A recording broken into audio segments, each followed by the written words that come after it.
Bonjour, toujours dans la série des leçons pour la certification PCIP, Python Certified Associate Programmer. Nous sommes dans la dernière leçon pour la certification PCIP, c'est la leçon numéro 44. Donc on va traiter comment on va travailler avec les fichiers réels, soit les fichiers texte, soit les fichiers binaires.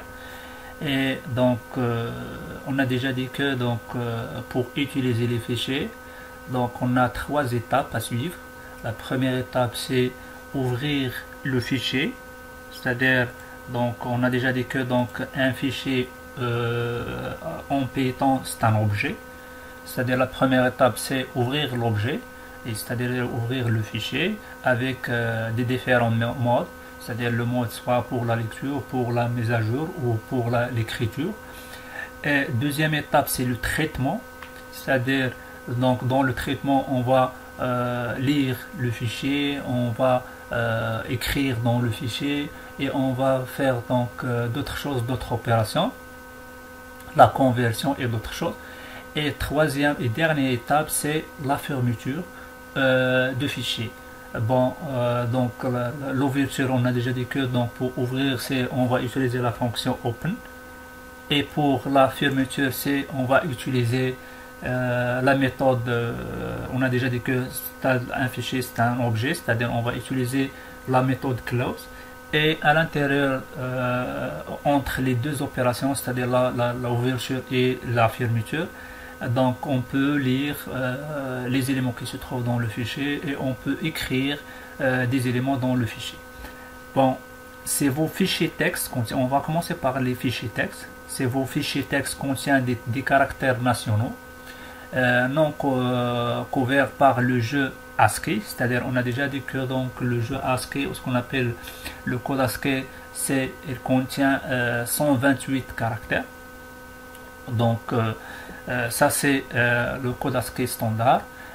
On a par exemple d'autres choses qui permettent de faire étendre l'ASCII, c'est vers 256 caractères, et on a ce qu'on appelle le Unicode, qui contient plus que ça, etc. Vous devrez peut-être une étape supplémentaire, c'est-à-dire quand on a besoin d'utiliser des caractères qui ne se trouvent pas par exemple dans le code ASCII, donc on a des étapes supplémentaires à faire. Bon, on a déjà dit que pour les fichiers texte, c'est-à-dire tous les fichiers que je peux lire avec les logiciels Notepad et WordPad, ou ce qu'on appelle bloc-notes, c'est-à-dire ces logiciels-là, il permet de lire tous les fichiers texte. Sinon, c'est un fichier de type, c'est un fichier binaire, c'est-à-dire lorsque je dis par exemple Microsoft Word, le fichier de Microsoft Word, c'est un fichier de type binaire, c'est-à-dire je ne peux pas lire les informations qui se trouvent dans un fichier Word avec ce qu'on appelle le bloc-notes ou WordPad. Les fichiers texte, et même si par exemple les fichiers de type Python par exemple qui se terminent par l'extension PY sont des fichiers texte, c'est-à-dire je peux les lire avec bloc-notes, etc. L'invocation de votre fonction open, c'est-à-dire pour ouvrir le fichier, peut nécessiter un argument indiquant un codage de texte spécifique, c'est-à-dire lorsqu'on a par exemple des caractères qui ne se trouvent pas par exemple dans le code ASCII standard. On a déjà dit que le code ASCII standard contient 128 caractères. Par exemple, les lettres accentuées ne se trouvent pas dans le code ASCII standard. C'est-à-dire pour ça, il faut utiliser d'autres choses supplémentaires, ce qu'on appelle l'encoding. C'est-à-dire pour le moment, on va encoder, ou on va utiliser l'encoding ETF, c'est-à-dire l'Unicode ETF8. Donc ça c'est pour Python. Bon, toujours on a déjà dit que pour syntaxe pour ouvrir un fichier, c'est toujours on va utiliser la fonction le nom et le chemin, soit le chemin absolu, soit le chemin relatif. vers le fichier. Le mode d'ouverture, donc pour le moment c'est la lecture des fichiers texte, et on va utiliser d'autres choses qu'on appelle l'encoding ETF. Par exemple, on a l'encoding ETF, on a le coding ASCII, on a le coding par exemple latin et d'autres encoding, etc. La lecture de contenu d'un fichier de texte peut être effectuée en utilisant plusieurs méthodes différentes. Par exemple, regarde ici, on a déclaré un objet qui s'appelle mon fichier, donc et on va ouvrir le fichier qui s'appelle test.txt avec le mode lecture et l'encoding ETF, c'est-à-dire ici, donc je peux lire ou je peux utiliser ce qu'on appelle les lettres accentuées, les lettres arabes et d'autres choses. Et donc lorsque je fais par exemple afficher donc mon fichier .read, c'est-à-dire ça la lecture, il va m'afficher donc le contenu du fichier. Bon, donc on va commencer. Donc après l'ouverture du fichier, on va utiliser le traitement de fichier. Traitement, c'est-à-dire la première des choses, c'est on va lire et on va lire les informations qui se trouvent dans le fichier. La plus élémentaire méthode de lecture est la fonction read.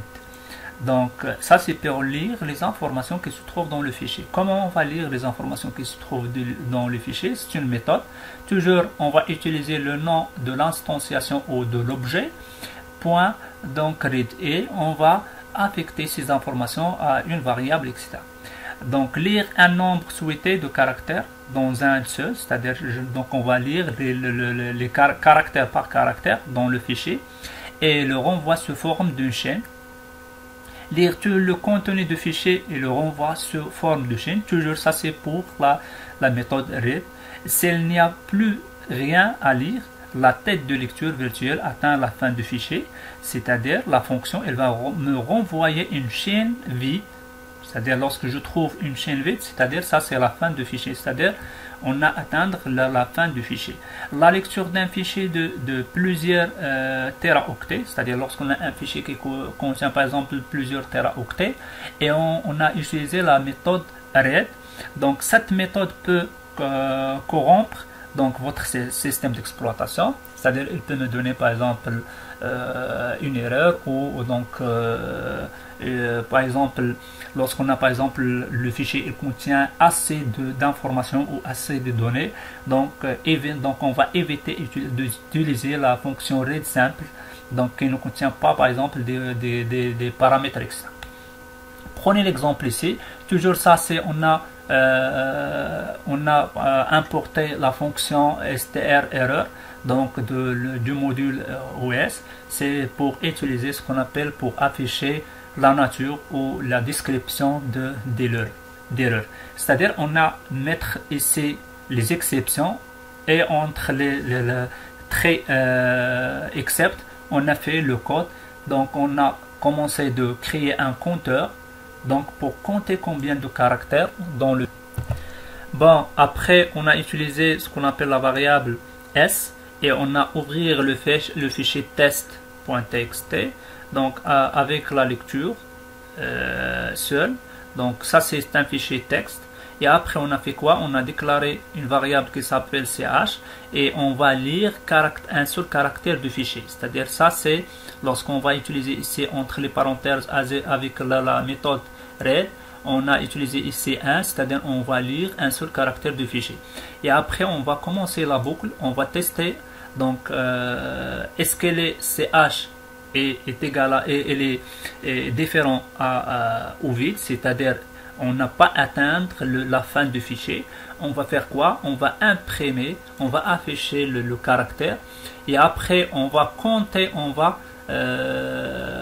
faire ajouter 1, c'est-à-dire pour compter combien de caractères, et après on va utiliser pour la deuxième fois, c'est-à-dire pour lire deuxième caractère, donc et ainsi de suite jusqu'à la fin. Jusqu'à quoi? Jusqu'à donc atteindre la fin du fichier. Et comment on va donc atteindre la fin du fichier? On a déjà dit que, c'est-à-dire lorsqu'on a par exemple, on va donc la fonction read, elle va me retourner une chaîne vide, ça c'est la fin du fichier. On a déjà dit que donc un fichier normalement c'est un itérateur. C'est un itérateur, c'est-à-dire on peut donc lire élément par élément, etc. Et après on a fait quoi? On a affiché donc le nombre de caractères, c'est-à-dire la variable de compteur qu'on a utilisé dans la boucle, etc. Bon, on a d'autres méthodes, ce qu'on appelle la méthode readLine. readLine, donc on a déjà dit que read, c'est pour lire les caractère par caractère dans les fichiers de type texte. Si vous souhaitez traiter le contenu du fichier comme un ensemble de lignes, pas comme un groupe de caractères, la méthode readLine vous aidera. Donc, c'est-à-dire la méthode readLine, elle permet de faire quoi? De lire ligne par ligne dans le fichier. La méthode donc, essaie de lire une ligne complète de texte à partir du fichier et le renvoie sous forme de chaîne de caractères ou de chaîne en cas de succès. Sinon, elle va me renvoyer une chaîne vide. C'est-à-dire, lorsqu'on a une chaîne vide, ça c'est la fin du fichier.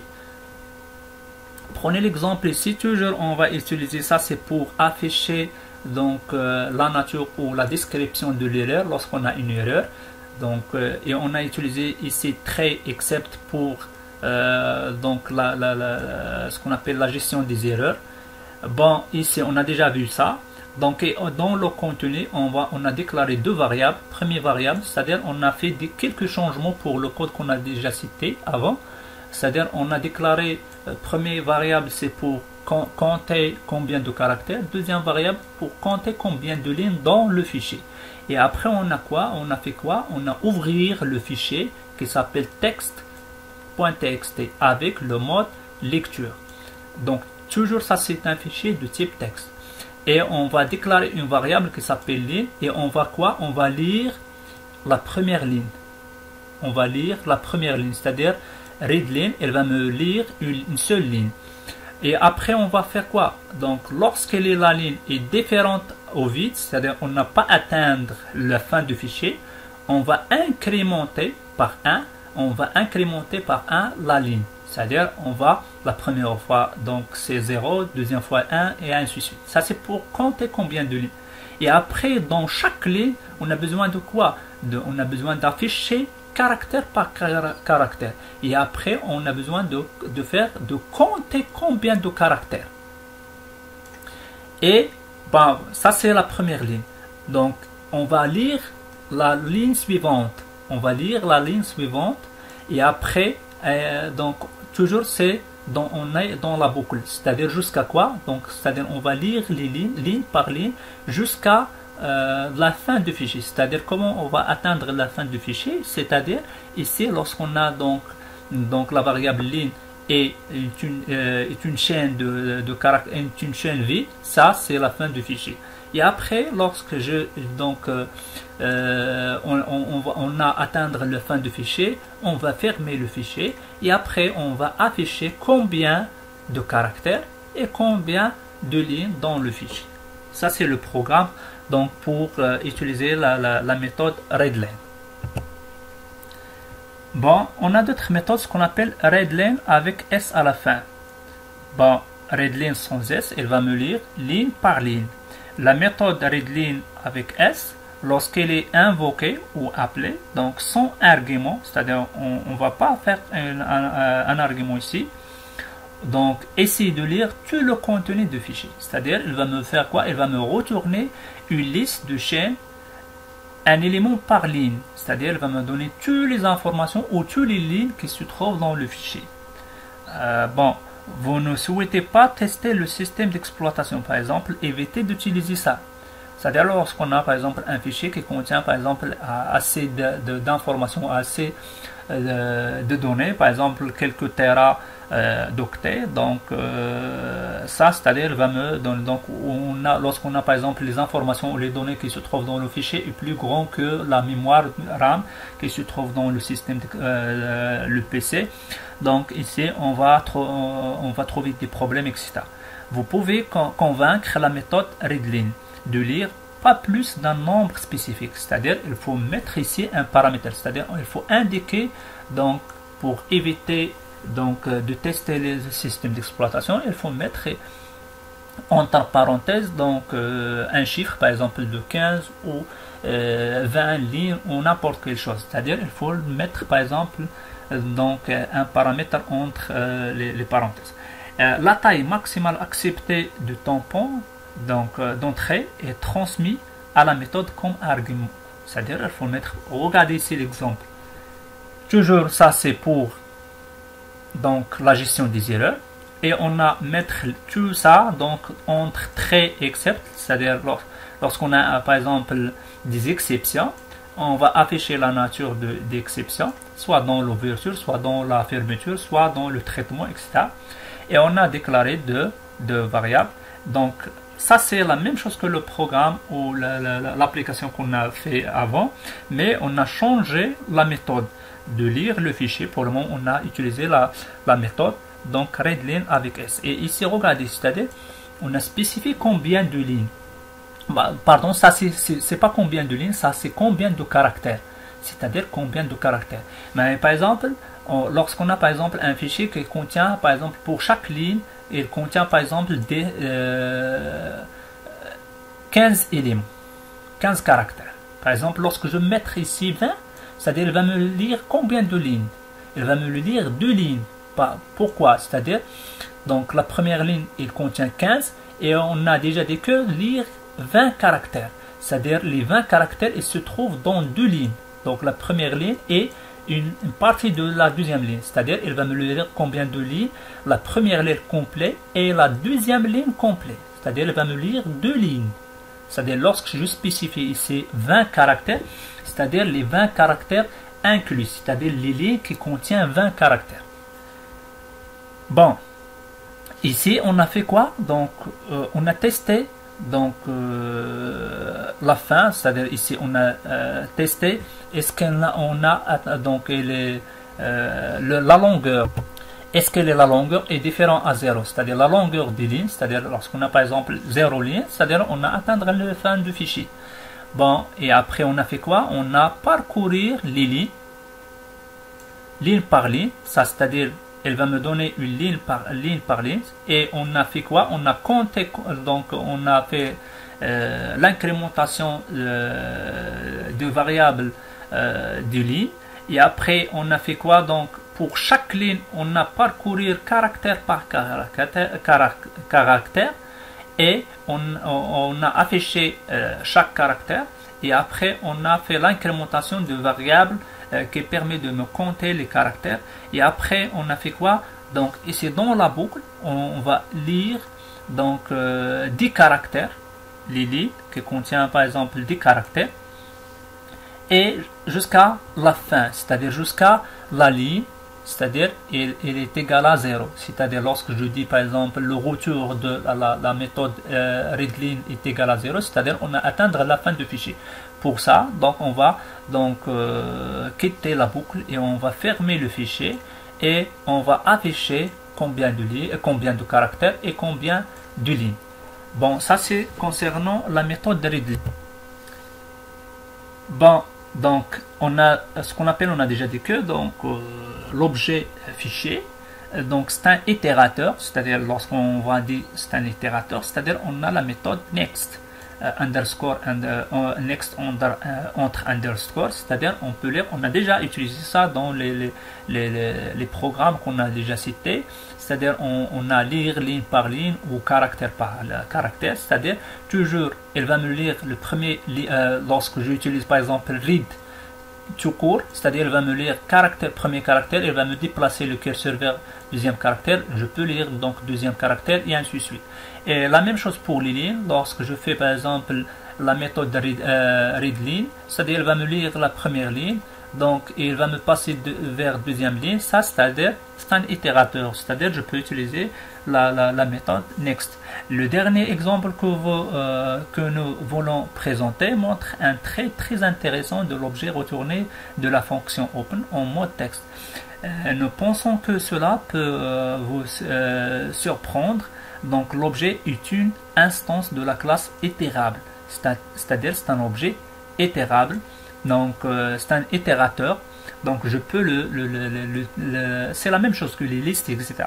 Le protocole d'itération défini pour l'objet fichier est très simple. Sa méthode, c'est toujours entre underscore next, renvoie simplement la ligne suivante, lui, dans le fichier. En autre, vous pouvez attendre à ce que l'objet invoque automatiquement close lorsque l'un des fichiers, lui, atteint la fin du fichier. Prenez l'exemple ici, toujours. Donc, on a fait quelques modifications pour les programmes qu'on a cités.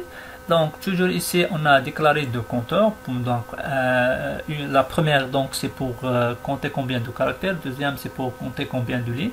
Et après, on a fait quoi? Regardez ici la méthode pour ouvrir pour le moment. On a mettre, c'est-à-dire, donc, on a déjà dit que c'est un itérable. C'est un objet itérable. C'est-à-dire, je peux utiliser avec ce qu'on appelle l'instruction for in. Donc, for in, c'est-à-dire, elle va me retourner donc les lignes qui se trouvent dans le fichier. C'est-à-dire, on a utilisé ici OpenTest.txt, c'est-à-dire, elle va me retourner des lignes. Et ça, c'est, donc, on a déclaré une variable qui permet de me donner ligne par ligne. Ça, c'est, donc, on va compter combien de lignes. Et pour chaque ligne, on a utilisé d'autres boucles for pour parcourir les caractères de chaque ligne. C'est-à-dire, on a affiché les caractères et on a incrémenté ce qu'on appelle le compteur qui permet de me compter les caractères, caractère par caractère. Et donc à la fin, donc on a fait quoi? On a affiché combien de caractères et on a affiché combien de lignes. Bon, donc d'autres méthodes, toujours pour le traitement des fichiers, c'est là. Donc pour le moment, on a fait la lecture des éléments qui se trouvent dans le fichier. Mais comment on va écrire des informations dans le fichier? Donc pour faire ça, c'est-à-dire on a la méthode write. Mais donc l'écriture, c'est-à-dire il faut ouvrir, le fichier avec le mode, donc soit le mode write, écriture, ou le mode mise à jour, etc. C'est-à-dire je ne peux pas utiliser la méthode write par exemple avec le mode d'ouverture read par exemple. Bon, l'écriture de fichiers texte semble être plus simple car en fait il existe une méthode qui peut être utilisée pour effectuer une telle tâche. La méthode est appelée write et n'attend qu'un seul argument, une chaîne qui sera transférée dans un fichier ouvert. C'est-à-dire, donc on peut donner un seul paramètre ici, donc ou un seul argument qui permet de saisir ces informations-là, ou le paramètre, donc ou une chaîne de caractères dans le fichier. Bon, écrire un fichier ouvert en mode, mais toujours, donc il faut ouvrir le fichier en mode écriture et non pas en mode lecture. C'est-à-dire, lorsque j'utilise le mode lecture, je ne peux pas donc écrire dans le fichier. C'est-à-dire, il va me donner une exception ou une erreur. Aucun caractère de nouvelle ligne n'est ajouté. C'est-à-dire, lorsque j'ajoute des informations dans le fichier avec la méthode write, c'est-à-dire il faut utiliser donc ce qu'on appelle le caractère spécial qui permet de me retourner à la ligne C, donc anti/n. Donc sinon on va trouver dans le fichier une seule ligne. Vous devez donc l'ajouter vous-même, c'est-à-dire pour ajouter ou retourner à la ligne, toujours il faut utiliser dans la chaîne donc le caractère spécial qui permet de me retourner à la ligne. Prenez l'exemple ici, c'est-à-dire on a fait quoi? Donc on a ouvrir le fichier, mais regardez ici, on a ouvrir le fichier en mode écriture. On a déjà cité les modes qui se trouvent et pour ouvrir un fichier. Bon, ça c'est, il va me faire quoi? Il va me créer un nouveau fichier. Et toujours le fichier, quel type de fichier? C'est test, c'est-à-dire c'est le fichier texte. Après on a fait quoi? On a créé donc une boucle qui permet de parcourir donc des éléments, c'est-à-dire de 0 jusqu'à 9. Bon, on a fait quoi? On a déclaré une variable et on a affecté une chaîne de caractères aux variables. C'est quoi la chaîne? Donc c'est ligne dièse plus str. Pourquoi on a utilisé ici la fonction str? C'est-à-dire je ne peux pas écrire des entiers dans le fichier. On a déjà dit que c'est un fichier de type texte. C'est-à-dire qu'il faut convertir en texte. C'est-à-dire pour ça, on a utilisé ici la méthode ou la fonction str. C'est pour convertir donc le i, c'est-à-dire le i c'est un chiffre, c'est un entier, plus 1, c'est-à-dire 0 plus 1, etc. Et on va convertir en signe de caractère. Et donc après, donc on va ajouter ici pour retourner à la ligne, etc.